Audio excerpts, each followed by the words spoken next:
Some songs aren't written in a room. They're found somewhere along the way, in between miles, in conversations, in the quiet moments where stories start to surface.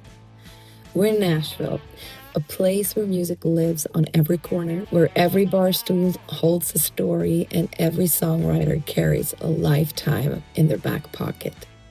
And that's where we met Dana Radford and Judd Fuller.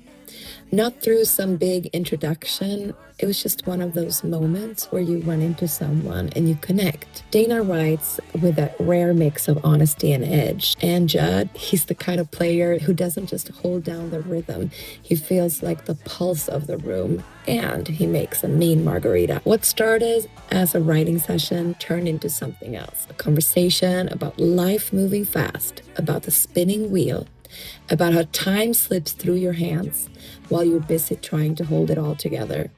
And somewhere in that space, a song showed up. Meet husband and wife songwriter duo, Dana and Judd.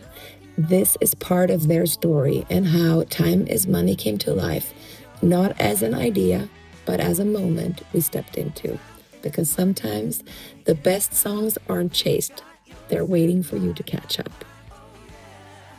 I'm Dana Radford, and this is my husband, Judd Fuller, and we arrived in Nashville 20 years ago, and we came to Nashville hoping for a publishing deal. In those days, 2005, 2006, publishing deals in Nashville were still something that was attainable.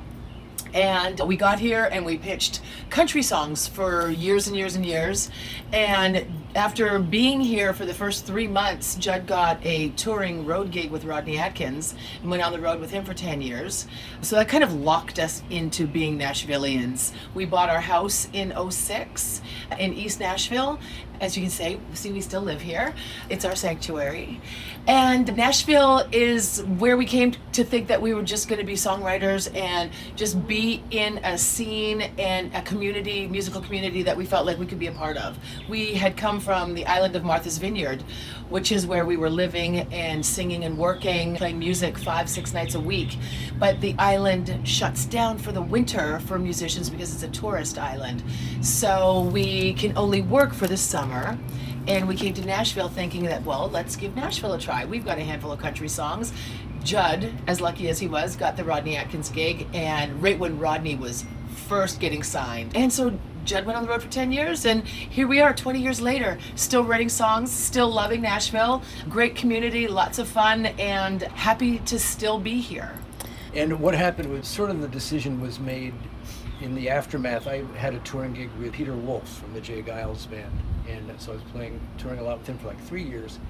And then unfortunately he lost his record deal, and so he stopped going on the road for a bit to revamp everything. And I was like, well, I can't, I gotta, let's give Nashville a try. We literally thought we'd come down here for 6 months. It was 5 months. We took a 5-month rental downtown on 7th Avenue South, and great landlord was like, yep, you guys can stay as long as you want. You can pay month to month. And we're like, perfect. Yeah. We had left our lives on Martha's Vineyard because I was still contracted to go back and sing for the summer next year. So when Judd got the touring gig, we're like, oh, okay, plans are a little changed, detour. So he went on the road, we bought the house.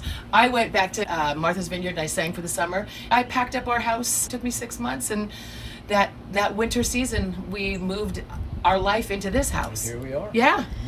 So were you a band, like a duo, before coming here? All of it. We did all of it. Judd probably played in 4 other bands. Yeah. I played in like 3 other bands. I did an 80s band at the Wharf. I did like an R&B soul gig at Lola's. We did a duo sitting on bar stools playing guitar and singing 70s radio hits. And so, yeah, we were busy. We played all the time. We did lots and lots of private functions. Martha's Vineyard at the time, was one of the world's capital for destinations for weddings. You could make a good living up there playing. Yeah, and that's what happened. We got roped into that. And then, it sort of hit a point where like, okay, my people gig is gone. Let's just try this. and it was fate, and it just worked out. Yeah, it was just another lily pad. We were just jumping from one thing to another, and it seemed like it was the right time. We were still young enough, and we still had the fire, and it was. Yeah, and I was with Rodney till about 2016, and then I started doing freelancing stuff, and that didn't really pan out. And what's interesting is I now tour with Maggie Rose. And I had met Maggie in 2012. We actually did a tour with her. It was her opening up for Rodney. So it was full circle. And then around 2018, 2 years after I'd left Rodney, Maggie goes, "Hey, I need a bass player. My bass player quit. Can you?" And I'm like, "Yes, ma'am." So then I've been with her ever since, and it's great. It's like 7 years later. We just played Merle Fest last night, and Sam Bush played, Jim Lauderdale, and we did 2 sets, and here we are. And I want to circle back to songwriting. You came here because you have a passion Yes. for writing. Where does that passion come from? What made you want to write and express? I had been a live singer for so many years. That was what I did for most of my life. Cover gigs, original bands, just being part of a band. And I think one day I woke up and said, I am ready to maybe step away from center stage and be on the other side. I really wanted to get into the songwriting aspect where I didn't have to be either like on the road or traveling. I wanted to I would love to just sit at home with a cup of coffee and get out the pad and paper and start, putting stuff on, pen to paper. And that for me just snowballed. It's that's all I really, really wanted to do then. And then play the original songs instead of just playing cover bands, which was always fun for years when I was young, a teenager and in my 20s. But then the passion just kind of happens when you see something inside yourself that's not typically what you've shown the rest of the world. I remember when I made my first record, my mom played it and she said, I don't even recognize your voice. Who is this girl? Because you find something else inside yourself when you create something that is officially and 100% yours. When you're recreating other genres and other people's songs, you kind of tap into what that sound is, like a soul sound or a rock sound. And then when you decide to write something for yourself, it's really truly yours. And so I think that was very exciting for me because I had tapped into, oh my, there's a different side of Dana, So for me, I've always written, since I'm a teenager, but I never had a lot of confidence in my writing. And then I started playing with a band in the early 90s named N-Train, which was a Boston-based band. And so I took some ideas into that group with the drummer, and the drummer had this vision of this being sort of world beat funk, sort of like jam bandy. And I was like, okay, so I had these melodies and chords, and he would put these wild drum beats on. It's a great band, and it became pretty successful. We were almost there, and then some management kerfuffles came up, and typical. And that typical. So, but the songs that I wrote with them are still, I think they're pretty cool. They stand the test of time. Let's just say that. And whenever I hear them, it just reminds me of a really, really great place of our lives that I. So that gave me confidence in my ability to write, and I just kept doing it. And I actually played I started a bluegrass band, and I wrote my own bluegrass tunes, and then funk, reggae, bluegrass, whatever. I was just I sort of a sponge. When I hear a song I like, it inspires me to try that, I don't want to say genre, but that sort of type of song. And what happens, I believe that even though you're copying a style, you can't help but be your own original vision. So I just kept doing that, and it just kept rolling along, and here we are. Coming to Nashville as a songwriter, what was the climate, or how were you perceived? Was it easy to? No. And I just nipped you in the bud in your question, but it's I can answer that right out of the gates. We pitched to publishers for 10 years, and we had a catalog of about 40 songs. And they always like, these are great songs, these are great songs. Keep writing, we'll keep listening, which to me is just the Nashville no. Sadly, we had some interest in a few songs, but nothing ever really stuck. And I loved writing country songs. I really wanted to be in that market. And then one day it just dawned on me, you know, how many times are you going to beat your head against a wall before you just go, you know what? Left turn. So we stopped writing country for a minute, unless somebody needed something country genre. And then we started our band, The Tummies, which is like 60s Liverpool rock and roll. It harkens back to like, we were writing in that style because we love the Beatles so much. But our tunes, hopefully, sound more, sound like us. But we decided to write for us instead of writing for an industry. Right. So that's what I'm trying to say. For 10 years we pitched country songs to Music Row and like had publishing meetings with all the greats. And you can just take so many no's until you just stop and look at yourself and go, it's nothing I've done wrong. I just need to do something that actually brings me more joy. And so writing our 60s rock and roll songs just felt like the best left turn that we could have ever taken because it brings me more joy and we do it for ourselves. We don't do it for Music Row. We don't do it for anybody else, but we have a song plugger in California that we send all of that stuff. And he actually got one of the Tummy songs on an HBO show. And unfortunately, they had the letter of confirmation and everything. I know. And then he calls me, he goes, this has never happened to me before, but they decided not to use it even after a letter of confirmation. And I'm like... Yeah. So, yeah, you know what? That's just the music industry. And that is, those are the chances that you take. So being someone like us who are lifers, what we call lifers in the music business, like, what do? You just keep moving forward. You just keep getting inspired by things that make you happy, bring you joy, and write about them, and or the saddest tale that you want to tell. I love that. You are a husband and wife writing together. And I've had the pleasure to write with you in the same room. And there is a dynamic between the two of you. But what is the biggest struggle and the biggest gain being a writer together with someone that you have such a history with? I don't think it's a struggle at all because we have this crazy ability to just tell the truth. So, and after all, like we've been together 25 years, so we just, he knows me, I know him. We laugh at each other when someone has a really terrible idea. And we're okay with it. To me, it's not a struggle. I don't feel like we're ever struggling. We don't struggle, but sometimes some ideas are easier than others. But what I love about, like she said, honesty.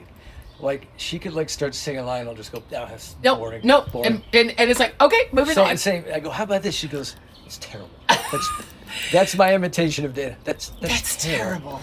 But it's great because I can just say that and I know that I'm like not in a room on Music Row with somebody that I don't know and I'm insulting somebody because you would never ever be that politically incorrect. But with us, I feel like we just get to be honest when we're writing songs together. I've decided in my lifetime that I only like writing songs with people that I adore. And so I adore you. And so I only like writing songs with people that I enjoy. That's probably another part why I don't feel the struggle.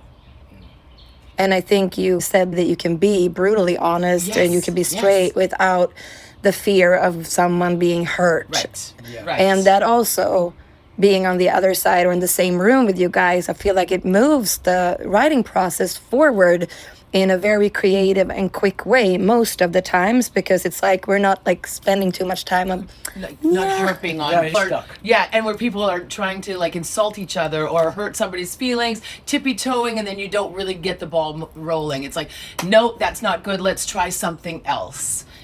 Just that complete transparency. It's like, no, that's not going to work. That doesn't feel good to me. I would never have said that like that, or I would never sing that melody. Let's just try something else. And I love about when we all write together, I love the ping, pong, pong, ping. Like everybody, it's like popcorn in a pot. Like everybody's got an idea, and it's just coming to life, and and we all respond so well together when we're writing like that. That's the joy of songwriting, if you ask me.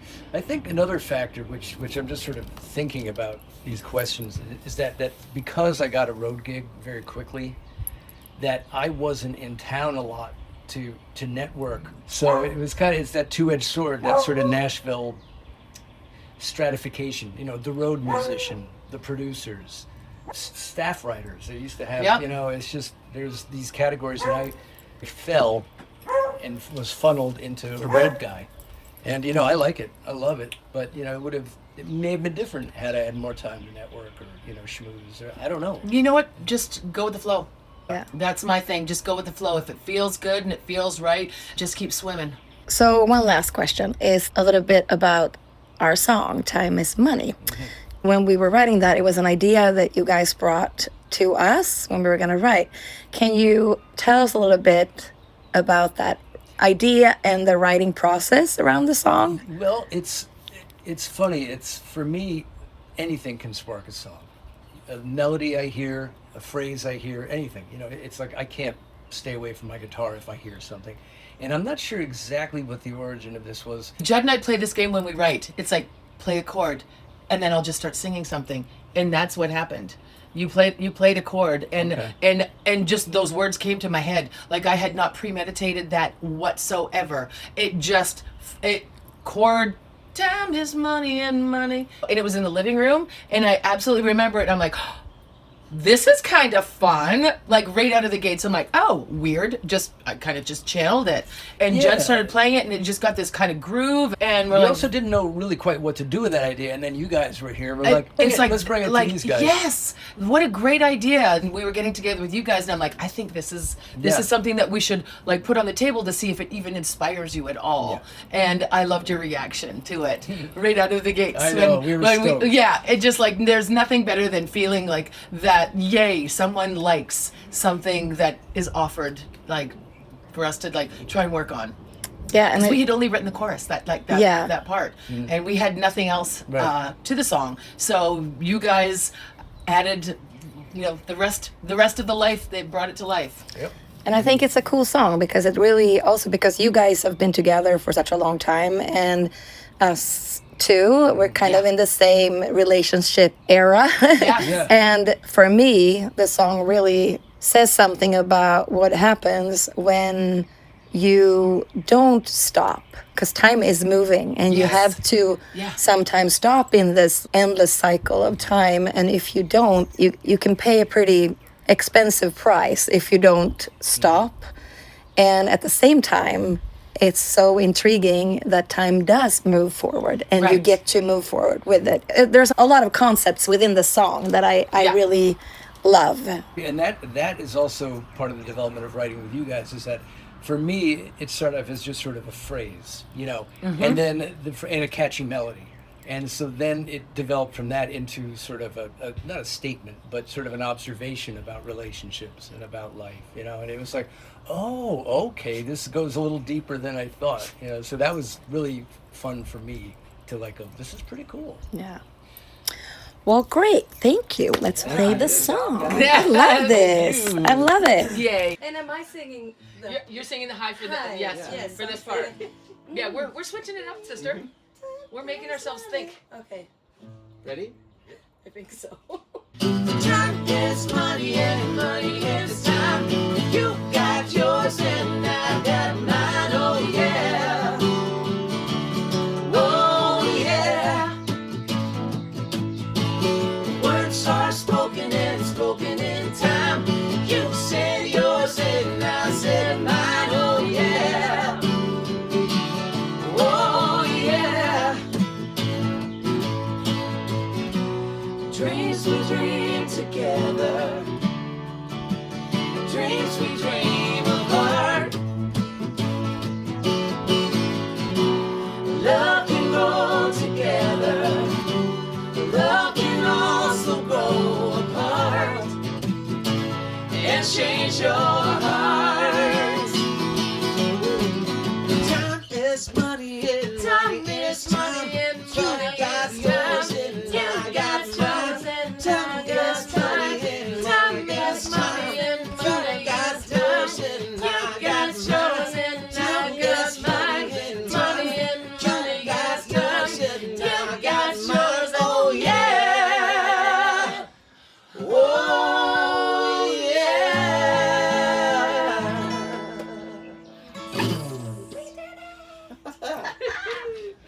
Perfect. Yeah, that's I may great. have sung your note though on that last. I may have That's said all something right. else, but it doesn't